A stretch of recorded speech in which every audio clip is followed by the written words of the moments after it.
के राष्ट्रपिता महात्मा गांधी, जिन्होंने पूरा जीवन लगा दिया, तब जाकर के हमें और आपको आजादी मिली। गणतंत्र दिवस के दिन हमारा संविधान जो रास्ता दिखाता है उसका संकल्प लें। बाबा साहब भीमराव अम्बेडकर जी के बाद जो हमें संविधान मिला है, उस संविधान पर देश को और चला करके मजबूत बनाने का काम हम लोग करें।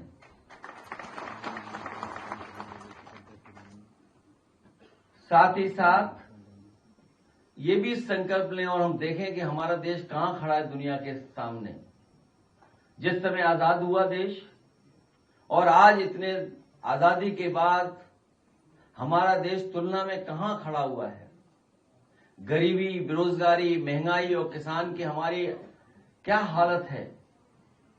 एक तरफ तो जहां तरक्की और खुशहाली दिखाई दे रही है, वहीं दूसरी तरफ हम लोग देखते हैं आज भी बुनियादी सुविधाएं लोगों के पास नहीं पहुंची हैं। आज भी हमारा देश तमाम उन चीजों का मुकाबला कर रहा है, चुनौतियों का मुकाबला कर रहा है जो देश के सामने हमारी चुनौतियां हैं। कई बार हम लोग अखबारों में पढ़ते हैं कि दुनिया में जगह जगह पर घटनाएं हो रही हैं। शायद किसी ने ऐसा सोचा भी नहीं होगा कि एक देश का राष्ट्रपति दूसरे देश का राष्ट्रपति को अपहरण कर करके ले जाए। न केवल अकेला बल्कि अपने परिवार के साथ उसको ले गया। वहीं बगल में हम लोग देखते हैं कि 4 साल से युद्ध चल रहा है। अभी कुछ दिन पहले खबरें सुनने में आई थी कि कुछ समझौता होना शुरू हुआ है, लेकिन एक देश ने कहा कि जब तक हमारी जमीन को लेकर के बात साफ नहीं होगी तब तक समझौते की बात नहीं हो पाएगी। 4 साल से युद्ध चल रहा है। फिर वहीं सुनने को मिलता है कि यही हम इसको मानेंगे, नॉर्मल चीजें मानेंगे। आज के जमाने की नॉर्मल चीज को हम इस मानेंगे, घटनाएं होती रहेंगी, झगड़ा होते रहेंगे और हमको अपना जीवन भी नॉर्मल जीते रहना पड़ेगा। वहीं जब हम अपने देश को देखते हैं, ये सरकारें जो बड़ी बड़ी बातें बता रहे हैं, मैं कई ऐड देख रहा था आज अखबार में। बहुत से साथियों ने सुना होगा कि एक चर्चा में जब अर्थव्यवस्था की बात आई तो कहा कि आपके देश में पॉल्यूशन बहुत है। आज जब मैं एक अंग्रेजी अखबार पढ़ रहा था तो उसमें ऐड निकला है कि हमारे पानी के अंदर क्या क्या है। हमारे देश की लगभग 70 नदियां लेड पॉल्यूशन में अलार्मिंग है। हमारे देश की नदियों में यूरेनियम है। जो ग्राउंड वाटर के सैंपल आते हैं उसमें यूरेनियम निकलता है। कई जगह का जो पानी हम लोग देखते हैं कि बहुत खतरनाक है, उसमें आर्सेनिक है। और फिर कई जगह पानी में हम लोग देखते हैं मरकरी है। जो मरकरी हमारे शरीर में जाएगा तो सोचो कैसा असर छोड़ेगा। कई जगह जो इंडस्ट्रियल वेस्ट है और जब हम पानी उसके सैंपल लेते हैं तो वो अनसेफ दिखाई देता है, पीने लायक नहीं है, उसमें पेस्टिसाइड्स है। सोचो पानी में पेस्टिसाइड्स हो, आर्सेनिक हो, यूरेनियम हो, और फिर ये जो बातें बताई जा रही हैं वो बता रहा है एक कंपनी जो पानी का सप्लाई देना चाहती है साफ सुथरा। सोचिए एक्वागार्ड कंपनी बता रही है कि आपके पानी में ये चीजें हैं, इसलिए आपकी नदियां नहीं शुद्ध हैं, ग्राउंड वाटर शुद्ध नहीं है, जहां कहीं पानी है वो सब खराब है, आप हमारी मशीन खरीद लो तो पानी साफ आएगा। सोचो हमारी सरकार को पता ही नहीं है कि पानी में क्या क्या है, लेकिन जिन्हें कारोबार करना है उन्हें पता है कि पानी में क्या क्या है। एक बहुत बड़ा विज्ञापन देखने को मिला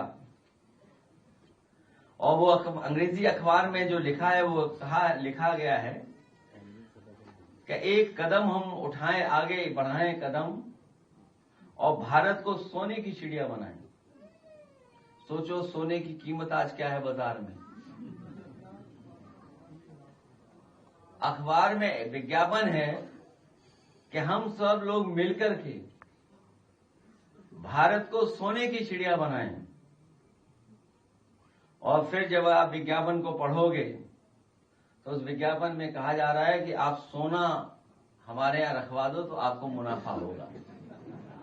ये जो आप सोना रख रहे हो 25,000 टन, ये भी विज्ञापन ले लो आप। तो ऐसे बहुत सारे आज के अखबारों के मैं पढ़ रहा था, देख रहा था, तो ऐसे कई हैं विज्ञापन या कई ऐसी चीजें जिन पर हम लोगों को चिंता व्यक्त करनी। और गरीबी, बेरोजगारी, महंगाई कहां पहुंच गई सोचिए। और खासकर पीडीए के ऊपर कितना अन्याय हो रहा है उसकी हम और आप लोग कल्पना नहीं कर सकते। अस्पतालों में इलाज नहीं। कल ही एक फोन आया मेरे पास और कहा उसने कि हमारा मरीज अस्पताल में था और डॉक्टर छोड़ नहीं रहा है मरीज को, और इसलिए नहीं छोड़ रहा है क्योंकि अभी पैसे का भुगतान नहीं हुआ है। तो मैंने उनसे कहा कि ऐसा करो, हम मदद कर रहे हैं आपकी, डॉक्टर का इलाज बाद में हम लोग कर देंगे। लेकिन जब डॉक्टर साहब से निवेदन किया गया, उनके नर्सिंग होम के मालिक से निवेदन किया गया कि ऐसा मत करिए आप, कि मरीज को मत रखिए, आप उसको जाने दीजिए, तो डॉक्टर ने बात मानी, कुछ माफ भी कर दिया, कुछ हमने मदद कर दी। इससे ये हुआ कि मरीज अपने घर पहुंच गए। तो सोचो ये स्थिति है आज। इलाज कहीं सरकारी अस्पताल में नहीं। बताओ गरीबों का कहां अस्पताल में इलाज हो पा रहा है। अगर हम केवल अच्छी अच्छी बातें करें, ठीक बात है, तो अगर हम अच्छी अच्छी बातें करें लेकिन हम अपनी चुनौतियों को न स्वीकार करें, तो हम अपने देश के साथ और अपने देश के लोगों के साथ धोखा कर रहे हैं। सोचो गरीबी कितनी है। हम प्रति व्यक्ति आय नहीं बता सकते।